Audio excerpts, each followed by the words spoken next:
Welcome to New England Lacrosse Journal's Chasing the Goal podcast, your destination for all things lacrosse. I'm your host, Kyle Devitt. Alongside me, Mr. Owen Hart. How we doing, man? Doing great. Good to have a mass guest on after a collegiate coach next. It would have been more common ground. I'm looking forward to the conversation. Yeah, it'll be good. You know, I'm excited to learn about all things about zone defense. I'm sure we'll get into it. I'm very excited. You knew that was coming, Coach, didn't you? Yeah. Yep. I gotta get excited for that one. Yeah, very, very excited. We have Acton-Boxboro Coach Pat Ammendolia on the podcast. Thanks for coming on. Thanks for having me, fellas. Proud to be here. Thanks for having me. This is a legendary podcast here. Feel special. I with you guys here. Thank you. Well, you know, it's not that legendary. We're just doing our best, man. And I say this all the time off mic, but I'm going to say it on mic. I do think it's the best lacrosse podcast like that there is, because we have a producer and no one else does. So like by default, we're crushing. We're just crushing. He's got sound effects. He's always in it. He's yelling at me for not having. Yeah, see? There you go. He's always yelling at me for not having Special guest Jim Egan here, Bill High hockey coach. Say hi, Jim. He can hear us? Yeah, he can hear you. Hey, guys. Yeah. Hey, how we doing? Undefeated. Bill High hockey. Well, check out our other podcast, New England Hockey Journal. That took you a second. Yeah, Yaz will say the actual name. The Rinkwise podcast from New England Hockey Journal, yes. And that's what we call cross-brand promotion. Yeah. Coach, thank you for taking a little time out from your job as a PE teacher at Billerica to talk to us.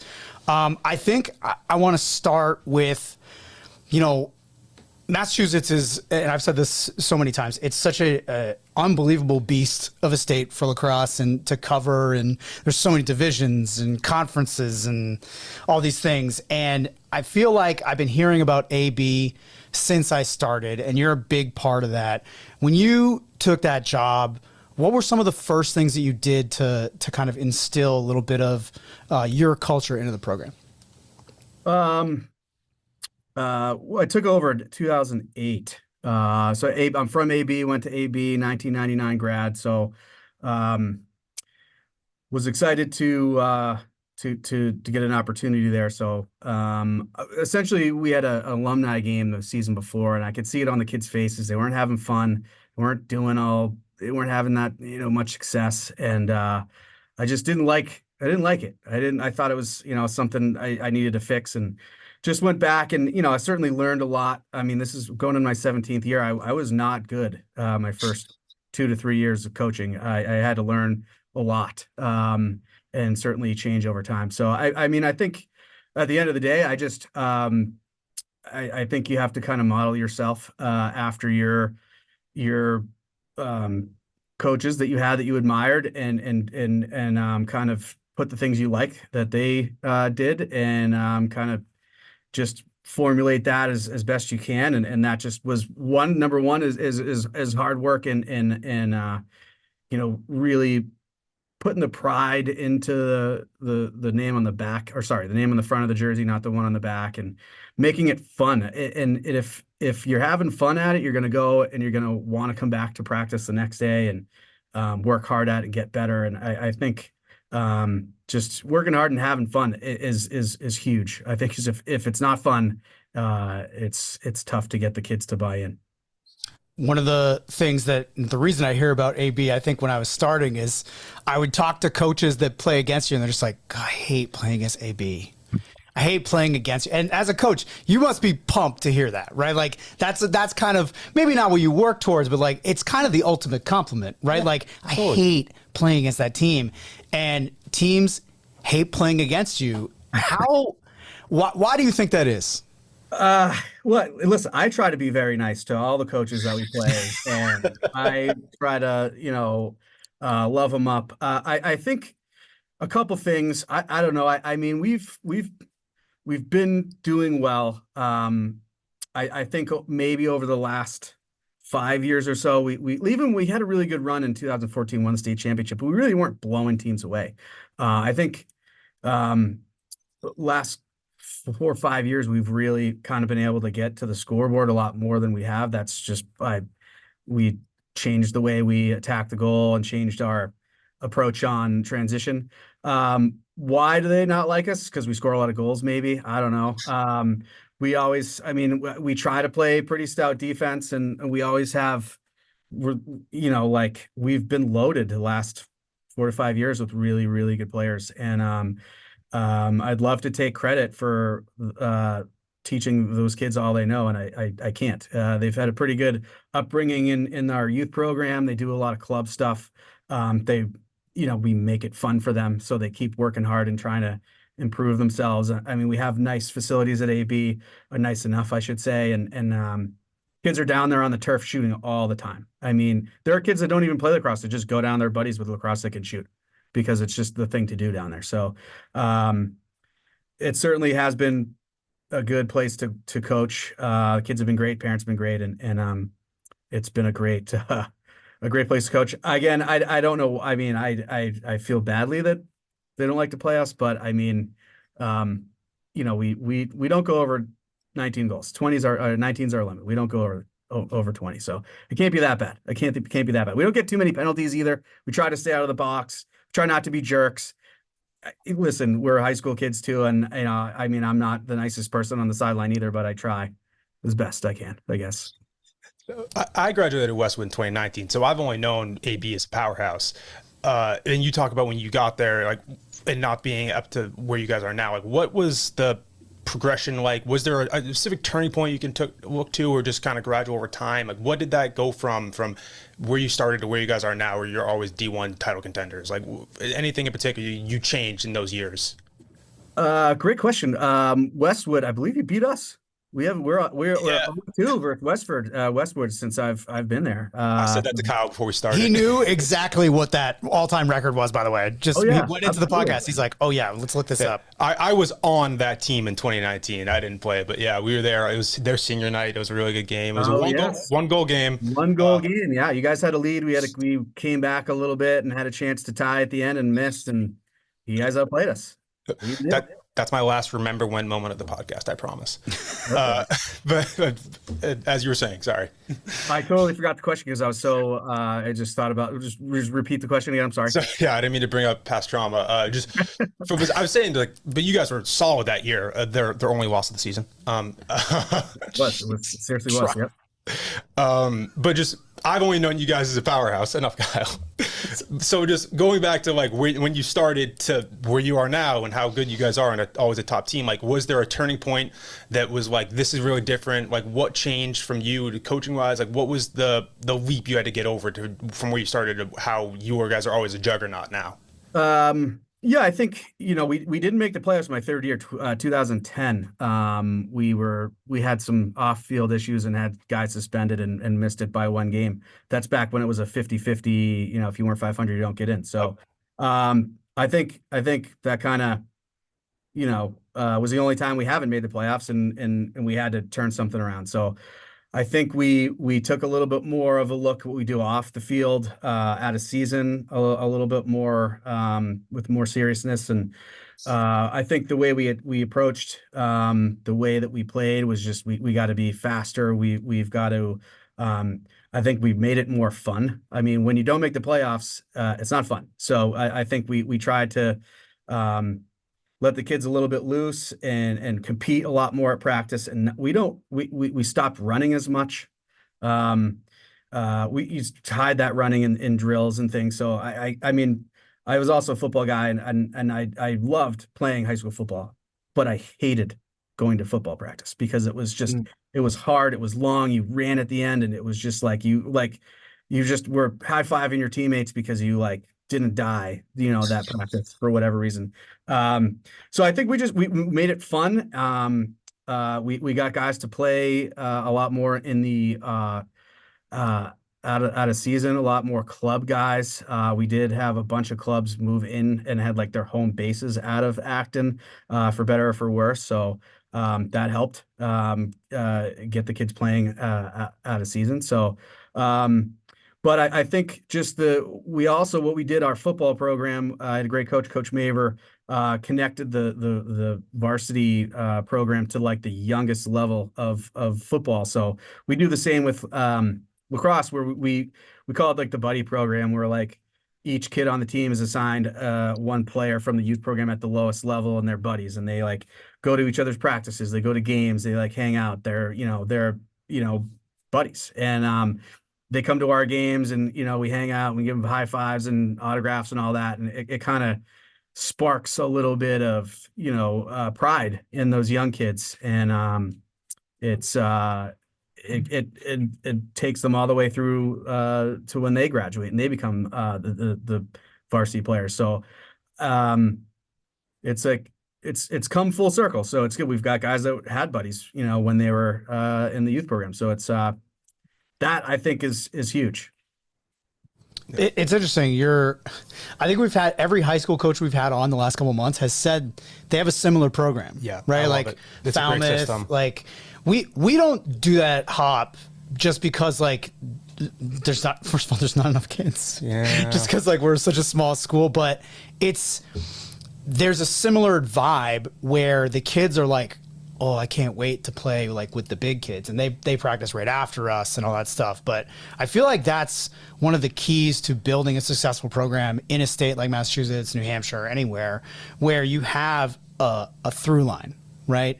And I think, with you guys, I'm not going to bring up the question you think I'm going to ask yet. I'm going to warm it up first. Yeah. But I feel like, that tradition of building up, playing for AB, being able to go down and shoot on the turf, having, big buddies, little buddies, things like that. That's something that every team should do if they want to get to a point where kids grow up wanting to play for that team. Now, sometimes that doesn't happen for you. Most of the time it does, right? That you have a lot of talented kids come through your program. But when you put that in, did you expect that to pay the dividends that it has? I did, only because it worked so well with our football program. Because I can remember, as a young football player, having a buddy at the high school level, and that I was like, oh, I know that kid, that's my buddy, and going to every game and like watching him specifically play, and wanted to grow up and be like that kid. So it got kids to stay in the program. It got the parents love it, moms love it. The practices, we do one full practice where all the varsity kids go to one joint practice with the little guys, but they'll go to other practices too, like on one-on-one type of thing. But that's definitely something we wanted to get in there, make that connection, and grow lacrosse in the town. That's certainly something we saw with success for our football program in the past, which that's a touchy subject now, but we wanted that. We knew that would work. Going back to talking about AB lacrosse and the history of it, you've seen the gamut of playoff formats, and this current one we're in now with the 4 divisions, and they changed up how the seeding was and how seeding works, and how it's now a statewide tournament. What's your overall opinion on the different versions of the playoff formats we've seen in Mass Lacrosse, and which one do you like more? Which one do you not like? Would you make any adjustments, or just what's been your overall takeaway to all the different changes that there have been in the past 15 years or so? I think, like, they're all bad and they're all good.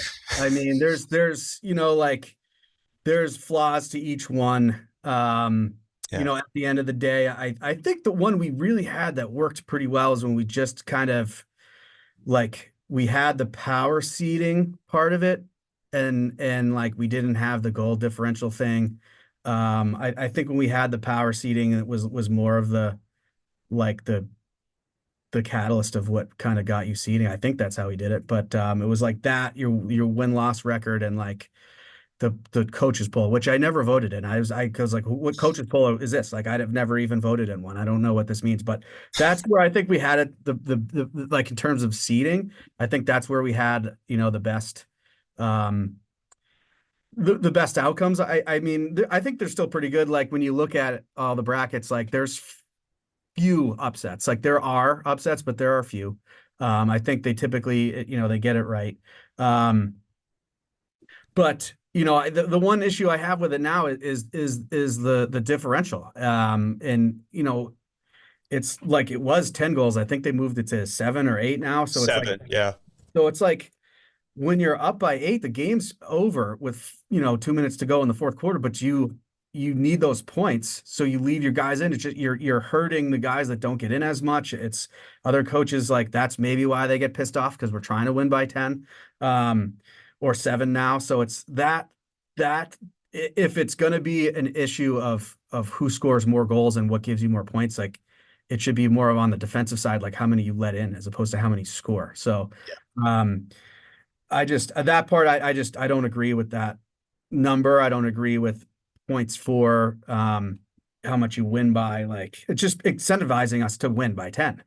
Like, it's also incentive. It's just, I mean, don't get me wrong. If we can win by 10, we will. But like, a win's a win. If we could win by 5, we'll win by 5. You know what I mean? Like, I don't want to have to, score 15 goals in the first 2 quarters and then get everybody out. Like, I just don't like it. I don't like the way that we have to score more points to get a better seeding.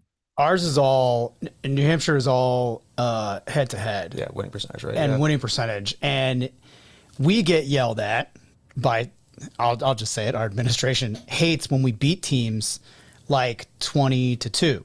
And I'm like, we played JV players for the entire second half.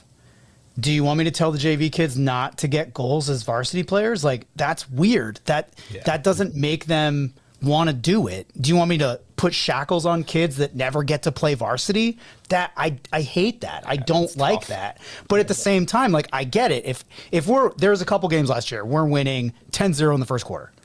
Okay, fine. The next quarter, I let my face-off guy take a couple draws. He took one in the house. I'm like, you're sitting. You don't need a goal. Okay, sit down. And then we have another kid goes in, never gets to play, runs through everyone, scores. I was like, run the offense, and if it ends with you get to shoot. Okay, like, that is not what we want to do. But like, you realize, like, they're kids and they have this opportunity. Like, oh my God, I'm going to talk. What you don't realize sometimes is that kid's going to talk about that goal for a month. That kid's going to go into school and be like, dude, did you see my goal? And we'll be like, dude, we heard you talking about it like 100 times this week. But yeah, we remember.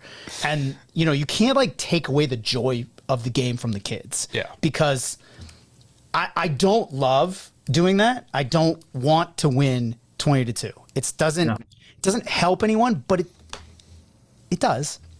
It helps my JV kids. Yeah. It helps my JV kids get a little confidence, get a little swagger. Like, good for you, man. Like, now you realize, like, okay, well, this team's not that great, but now when you see the varsity kids do that and they're not even sweating and you had to run 4 times in the same formation to get a shot, now you know what it takes to get there. So, yep. I see both sides of it.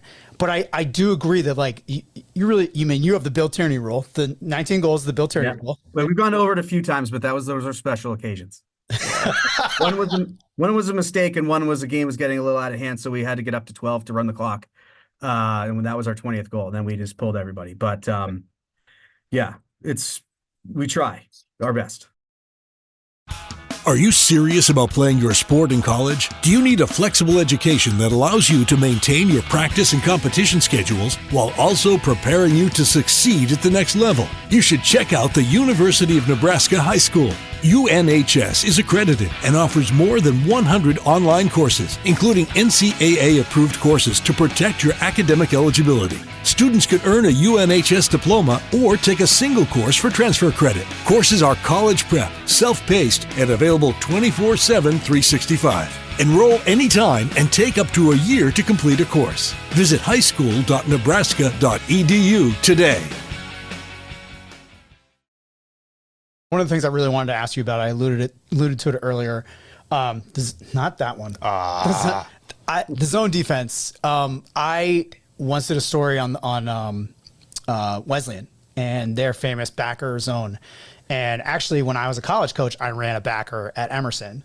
And I talked directly to Jack Cayley, rest in peace, who created the backer zone. And he helped me a lot.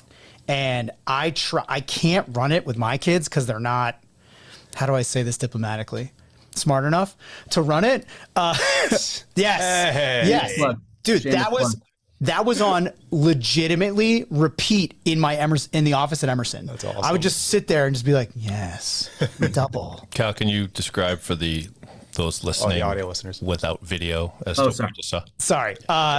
Coach just held up. Put it up again. Coach just held up the zone defense, pressure zone defense DVD. That if you coached lacrosse in the early 2000s or played lacrosse in the early 2000s or mid 2000s, you probably own that DVD at some point. And like, it is very hard to understand. But I bring up the Wesleyan story because as I was leaving the interview with Coach Reba, I was like, hey, you guys run your own zone thing, right? You just kind of use this as a as like a template. He's like, yeah. And I was like, you got a book on that? You got something I can take? And he's like, maybe. I was like, come on, let me see it. And he, like, no joke, like, unlocked a drawer, put it on the desk, and slid it over to me. And he's like, do not share this. And I was like, no. And I took it, and I've had it. I found it the other day. I forgot that I had it. I found it the other day. I was like, ooh, zone defense this year? And the other coach that I coach with handles the defense, and he goes, we're never playing zone. And I was like, oh, all right. But I bring that up just because zone is so specialized and so ingrained in certain programs. And one of those is yours, doing that kind of pressure, but also you're a zone. So really the best way to beat you is to skip, but high school kids aren't very good at skipping and trying to hit that down. So can you just describe your evolution with being ingrained into the zone defense and how you've developed it and how it works for your team? Yep. Before we go, before I start here, after a podcast, I had a guy reach out to me from Australia, and he was like, I heard you run a zone. You got to tell me about it. And I was like, what? And I was like, and then I was listening to a podcast, and I found out that it was you guys. And we ended up, I actually did a summer after college in Australia playing, and we had a bunch of mutual Facebook friends, and I was like, oh my God, this is such a small world. So we got to chatting about it. I did actually, in college, my freshman year, we played New York Tech, and we saw the zone in action, and it was like, they were like tripling the ball and no one was open still. And it was like wild. And we couldn't it was just something that was in the back of my brain as a player. Like, wow, that was really cool. I don't know how they did that. But like your defensive coach was saying, we're never going to play zone. That was my whole mantra. I mean, I was a defensive guy. I was man-to-man all the way. We'll never play zone. I coached in college for a year. We had a zone. It sucked. I didn't like it. I just didn't understand it. I was like, maybe like a different look here or there to like keep people on their toes. But I was like, nah, like zone's no good. Like we can't. And, but we kept experimenting with them. And then when I was coaching in college, coach at Holy Cross, and this one kid had said something about a zone. And we didn't even put it in then. He said something about heads up and heads down is what he called it. So essentially it's a six pack. And like one guy always looked down and one guy always looked up, and like up the field, down the field. But I kind of thought like looking down was dumb. So we didn't use that one. So we have one guy that doesn't look behind the goal. He looks up, and when the ball is behind, he's the guy calling cutters. Like that's the key to our zone when we do run it. Is there's just one, your most communicative guy kind of sits on the crease, and he's calling out every single cutter where other guys need to be. And for depending on the personnel, some years we were awesome at it, some years not so much.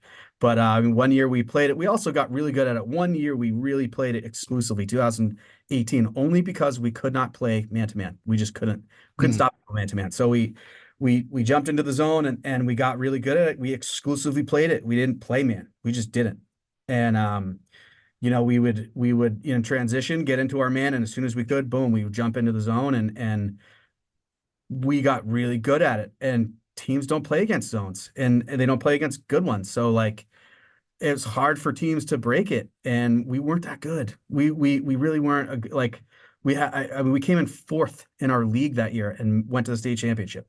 So we got good at the zone. We got great at communicating, and the Wesleyan zone is there's a video. I can't remember the name of the exact video of it, but one guy on YouTube breaks it down. And essentially that's what we do. And a lot of like, it's getting out to the ball, bungeeing back. That's the big word we use, is bungee back, is getting in. And so essentially, like, it's just sticks and passing lanes. We call it our nickel guy heads up on the crease, calling cutters, and we bungee in and bungee out. We try to keep it simple. Like, it is complicated, but like, we try to have as few rules as possible so the kids don't get confused. So yeah, that's why it was so hard for me to coach with my kids now, because the one I ran at Emerson was super complicated, and it just was it was a 2-3, but there was another guy in the middle, and we just, like you said, you bungee out to the ball, and then the other guy immediately steps into the slot. And then if they passed down, we would do a full rotate. And the first time we did it in a game, I looked over at the other coach and he just goes, what? He looked at his other, he's like, what is that? What are they doing? And we call it a spoke. So spoke was a full rotate, like spoke on a bike, and everyone would rotate. And eventually, like, we got found out pretty bad, because when you do that all the time, you get killed on the wings. The wing shooters just step in and step down and beat that, right? But if teams are just dodging from the top, they're like, what's happening? Why is there no one? And they run back to the half line. It'll induce a full panic. Yep. But it doesn't work. Kids are too smart now to really run that in that way. But I think it's super interesting to have that base of like the Jack Cayley D's. Like he did a thing too where he would double in the corner every time the ball was in the corner, and I was like, yes. And we do use that. We will use the corner double, and we'll use the LSM trap on the far side on a clear. And that's like that'll get you, if you run that correctly, that's like 4 or 5 turnovers a game. Like, and some of those turn into goals. Honestly, if you have a guy, if you know the other side's cutting, sorry, I'm getting like super nerdy. Everyone's listening to this podcast like, what is he talking about? Ask another question. Let Owen talk. But I love coaches that embrace that kind of, I guess it's almost an oddity at this point. Like there are teams that snap in and out of zone. Like UVA does it sometimes. Duke will do it sometimes. But theirs is like a 3-3. And everybody just kind of runs 3-3. They do 3-3 to like mess up a play, right? Yeah. Or something like that. But if you can run it and be dedicated to it and have it work in a system, I think that's so cool. And that's awesome that you did that. You still have it like in your arsenal, right?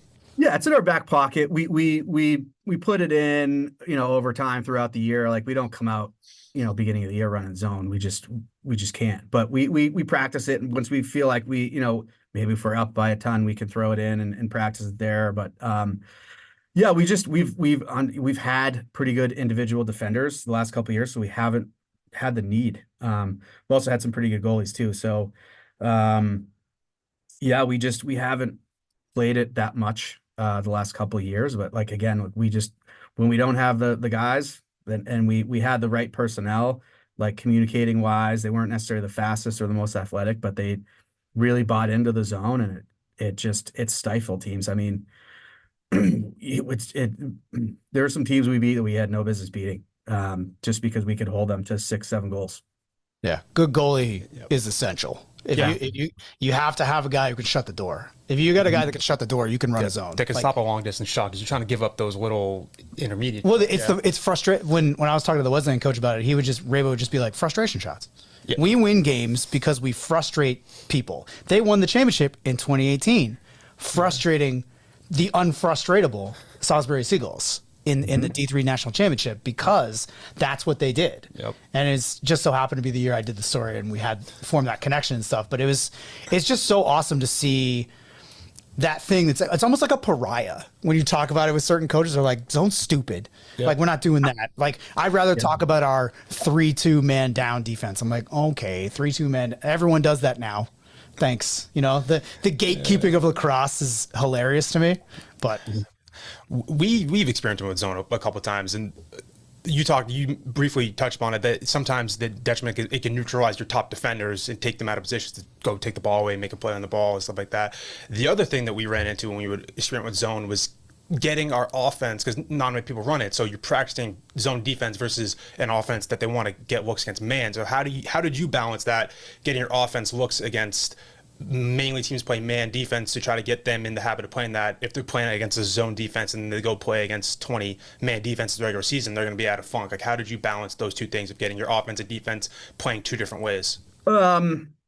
So we were we got to practice against it. We have like our zone offense is essentially like a couple of ways we've gone at it and to beat one is we run our little triangle offense and we just do it slower, where we kind of, instead of dodging down the alley, like we'll kind of, what we call it walking, but like you're going down until you draw one. So it's like a dodge where you're going down and you're drawing one and then you're throwing back, you're throwing ahead. Like it's the same offense, just slower and just a little slower developing. So like, you've got to practice against it. And you become, when you had a good zone, you'll have a better, more experienced zone offense, playing against a team that is playing mostly zone. So, and when that didn't work, we would just kind of attack it from behind and try to catch guys rotating, and make a couple passes to shoot. So, but in terms of balancing the two, like, you just do your best in practice. I think when we were exclusively zone, like we practiced that quite a bit, but we also knew we had to get those kids to come out and play man to man. And essentially, like in the state championship game 2018, we got blown out by BCI. We had to come out of it. It was 6-2 at the half, and we're like, okay, like maybe we were doing okay, and then all of a sudden it was 10-2, and it was like or 10-4 or whatever it was, and we had to come out and play man, and then the next thing you know, it was 16, and we were out of it. So, but yeah, you gotta balance it best you can. I think, in a perfect world, yeah, you're really good at man and zone, and you have that 1-2 combo, but it's tough to do.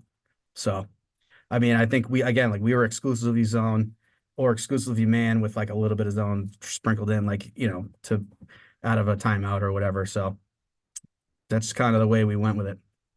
We just had Coach Bastion, your college coach, if I did my calculations correctly, of the early 2000s. And I talked about the year that I coached against him, which was my first year as a college coach at Plymouth State, but that was a year after you graduated, because you graduated the same year I did in 2003.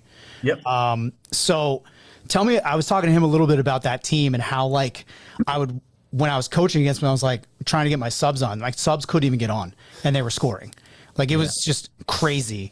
Tell me a little bit about your playing career at EastCon, because I feel like people now don't realize what a wagon that place was when you were there, and how big of a part of it you were. Yeah, I mean, that whole thing is Rick McCarthy, also Wesleyan connection. I believe was an assistant with Wesleyan and was the national assistant of the year after Eastern. But yeah, he started that program from nothing, from a club team, and within a couple of years to national ranked Division III. New England, I wouldn't say powerhouse at the time, but we did well. He was a great recruiter. I mean, he was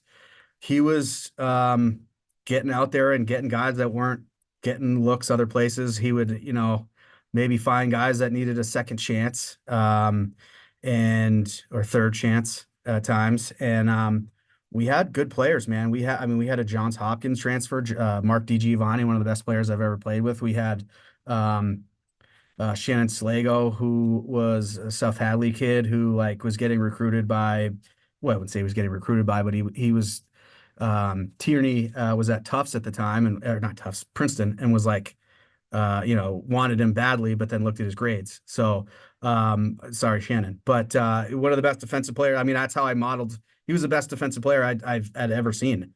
Back then there was no lacrosse on TV. It was just who you can watch live. And Shannon was that guy for me. And I wanted to be like him as a player, and he was nasty. So, but yeah, we had a lot of good players. We loved playing with each other. I think we played a lot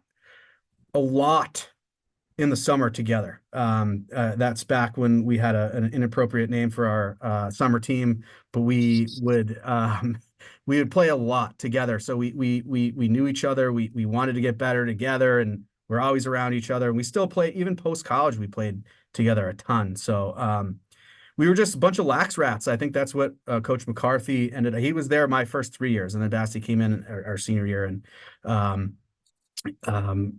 we were all essentially Rick McCarthy's guys, and when Basti was there, it was, we were loaded. So we had a tough ending, but I mean, it was fun playing there. We had a lot of good players and good practices, and it was a fun Division III experience.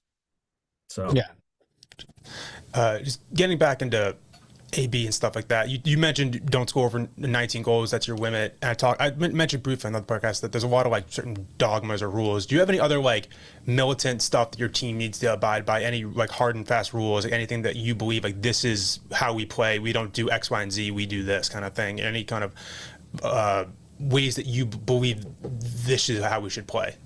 Yeah, I mean it's morphed. I think. I wouldn't say I was so militant at the beginning. We're like, oh, these are the strict rules we're going to abide by, but you can't get handcuffed into those things, and things have to be kind of fluid. I mean, we have some guidelines. I think the biggest rule I have, if you miss a practice here, or you can't play this, that. It's just my rule is if you don't come to practice, don't expect to play. That's it. And we kind of we don't have too many issues of guys missing, and when they do, they don't get in. So guys usually show up. And I think over time, I think our transition game was pretty poor. I think we would go and run our fast break, and if like wasn't there, then we'd be like pulling it out and waiting for everyone to set up. And we kind of lost a lot of opportunity there, I think, after looking at a lot of film and why we weren't scoring as many goals. And then kind of looked at teams that score a ton of goals, like Tufts. How does Tufts score so many goals? And there's videos on that and what they do and the patterns that they use on transition and how they move the ball and where guys were going. And we don't get that into it in terms of strict lanes guys have to run, but we're going at the goal. If there's nothing there, it's going to X, and we're pushing the backside, and you're playing every time, or you're coming out. So we pushing the ball hard down the field, fast break, 4-on-4, 5-on-4, whatever the situation might be. We practice that a ton in our transition, and we push it. And that's, I guess, the hard and fast rule is do not pull the ball out in early offense ever, or you're out. You're out. That's good. That's a good rule. I like that. You take that with you? No, my kids would just throw the ball away. I have to ask you, you go through our commit list, and I look at hometowns, which is what I do. I do this many times. And there's a lot of kids from Acton, a lot of kids from Boxboro, and there's not a lot that are committed. That you have Calvo this year, and I've looked at years in the past. A lot of them are going to preps, and a lot of them are going to, other schools that are the Catholics, let's just say, which are also preps in a lot of people's minds. I'll just say that. That's an opinion. It's not a stance. How do you feel about that, and why do you think that's happening, even though you're winning? Because I think what a lot of people think when a town produces, like, I don't know, Westwood, produces a lot of talent, and then they go and they still are decent. Like, why are they doing that? Why are they doing that? I'm always curious what the answer is, because I think it's different for a lot of people. What do you think the answer is for you guys? It could be a lot of things. We've had so many kids leave, and so many kids stay that had the opportunity to leave. So, it's tough. It's like, like the kids get recruited and they like, having that, oh, someone wants me. And it's like, well, I want you too. Like, and I'm doing my best it's tough because the kids will do their freshman, sophomore year, sometimes even junior year, and then they leave, and it's like, did we not do a good enough job? Did I not sell you hard enough on how we do things here? And that might be it. Like, maybe it's me. I don't know. I mean, I try to do a good job. We've got assistants and that are great. And we try to make it as much of a fun place to be, and we win, and people know those guys' names that do well. And, but I guess, there's other opportunity. Another thing I think it could be is our schedule is our league schedule is kind of fallen pretty far down. So we have those games where it's like, I'm not going to mention their names, but if you look at the DCL, there's some teams that don't have a lot of wins, and they're in like Division 3 or 4, and we're in top of Division 1. I mean, those games it's tough for both teams. It's one of those, 19-2 games, it's like, Right. It's tough. But there's a lot. So I don't know. I mean, we also play a ton of games. We're at like 19 games we can play, but we're also at a league playing the St. John's Preps, the BC Highs, the Duxburys. We're getting a loaded schedule playing out of state with Bishop Girton and other teams. So we're trying there. The reclass thing is another big one. I mean, we've had some guys that did prep years and stayed through their senior year and did a prep, but I mean, there's some financial issues there. Like, a kid has to prep, he's got a board. So he's got to pay room and board for a year at wherever, Salisbury, I mean, which is a lot of money. I don't know. Or he can repeat his junior year at Middlesex, and it's less money over 2 years to do a junior and a senior year where you're living at home, going to Middlesex or wherever you might be. And I think that's an issue, is the reclassing thing. And that's something we can't compete with. Like, you can't reclass and be 19 and play your senior year. So it's tough, and we just do our best. And, I think other towns are in the same boat, but it's tough. We're doing our best. So I mean, I love to put my finger on it, but if I had to guess, it's the reclass. We were just talking before we started recording that I haven't said anything dumb in a while. And Owen hasn't said anything dumb at all. Go for it. So I'm going to say something dumb. I think reclassing is stupid. And I think, like, if you are putting your future in the fact that you might be 10 times better in 2 years as opposed to 1, it's just PG. Like, I don't get it. I get it from the stance that you just explained economically. I guess that makes sense. But at the same time, like, there's no guarantees for you. Like, you're basically increasing your chances to get injured by doing that. Like, it's another year of, this could go very wrong. I mean, you could not like lacrosse. Like, again, I'm dealing with different kids, right? Where there is a tradition of kids in my school leaving, but not necessarily for sport. Kids leave my school for ski jumping and stuff like that. Like, I'm not kidding. Hopkinton's one of the best skiing schools in the entire New England. It's crazy. I have kids on my team that, like, can't run, but they're like championship skiers. And I'm like, I don't understand what is happening. But that approach of, like, and I'm not saying like this person pushes it or that person pushes it or the preps are wrong for doing it. That's not what I'm saying. I'm saying, like, it's really taking more risk instead of less risk for something that is not guaranteed. Yeah. And I guess to me, that's like, I'm not a gambler. I don't gamble. That's a gamble to me. That, like, if you're, it's a gamble on you being better, way better with an extra year as opposed to what? Do you know what I mean? Like, yeah. I don't understand that. And I know that might be a narrow-minded way of looking at it. And I do cover it. And I would like to apologize if I've had a role in this. Because I feel like I've had coaches just be like, I've had one coach, I'm not going to say who it was just like, don't write about my kid who was good. And I was like, why? And he's like, someone will come get him. And I was like, no, okay, dude, relax, hands up. I'm against the wall. It's fine.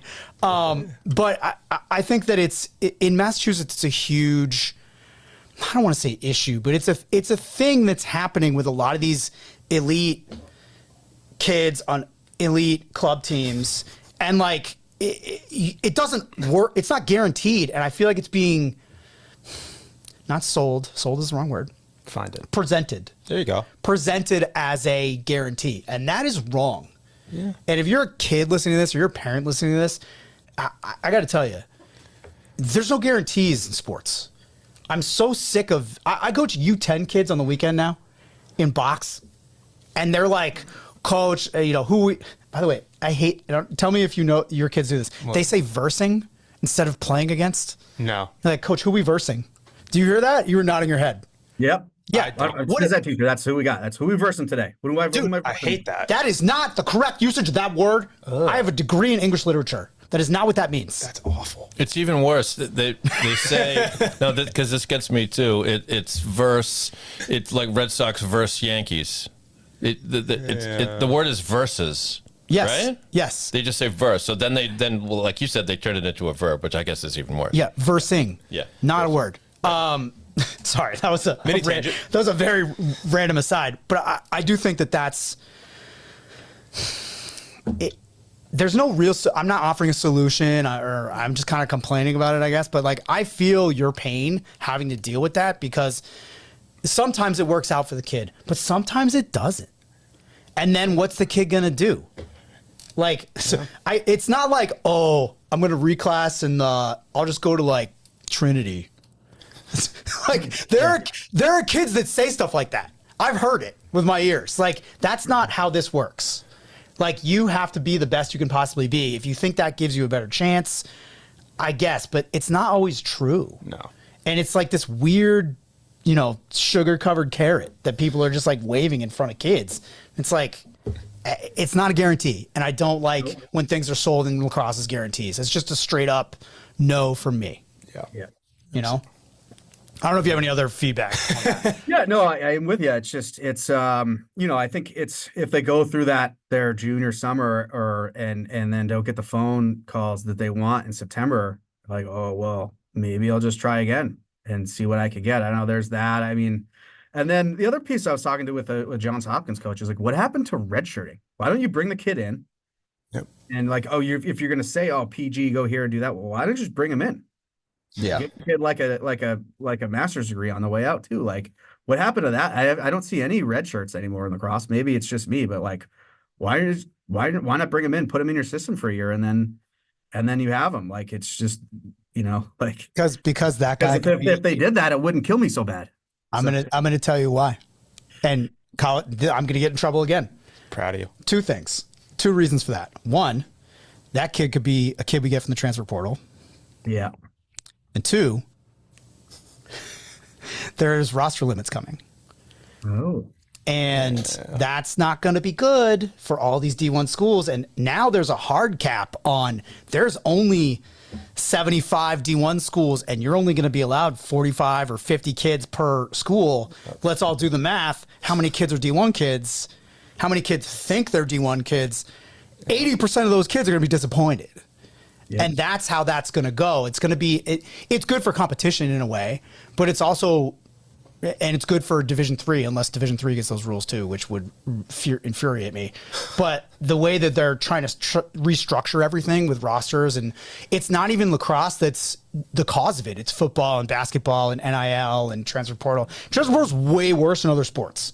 Yeah. Like, I'm so happy I don't have to cover other sports, because NIL deals, like, dudes are getting more money from an NIL deal than if they went to the NFL draft now. Yeah. Yep. That's insane. That's insane. But free market economy. That's what you got to do. Any final questions for Coach?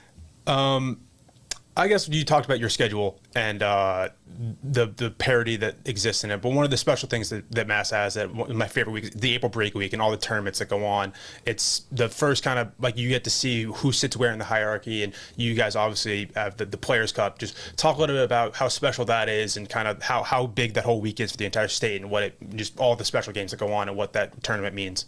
Yeah, it's good. It's a nice test for you mid-year. That was birthed out of another guest you had, Steven Zella, and his son actually named our tournament as we were on a Zoom, and we are all kind of like kicking ideas around, and all of a sudden little Steven Zella piped up and said, "How about Players Cup?" Sold. So we had a great group of coaches, and it doesn't, I mean, like, yeah, we want to win that, but at the end of the day, all of us, all the 8 coaches, 8 teams are getting 3 awesome games, no matter what. So we got, I believe Melrose is out, and we added Walpole. So we're pretty much everybody's inside the top 20. So it's going to be, it's a heavy tournament. It's hard. It's really difficult to 3 games in a row. against elite teams. And I think even like that Saturday before or after, we've got another big one. So it's tough. It's good. It gets you, it gives you a nice test of how things go in the playoffs. So it's good to get that. It's good to get that. Whether you win, lose, whatever, I think you're going to learn, you're going to find your weaknesses. You're going to see what you need to work on against those elite teams. And it's a huge, huge boost for us. Yeah, absolutely. Awesome. Coach, it's all the time we got for you. Get back to work as a PE teacher over there, and appreciate you coming on, man. Best of luck this spring. Absolutely. Yeah, thanks for having me. Super awesome podcast. And again, I'm very honored to be here. And we want to thank you again for listening to New England Lacrosse Journal's Chasing the Goal podcast. For Owen Hart, I'm Kyle Devitt. We'll see you next time.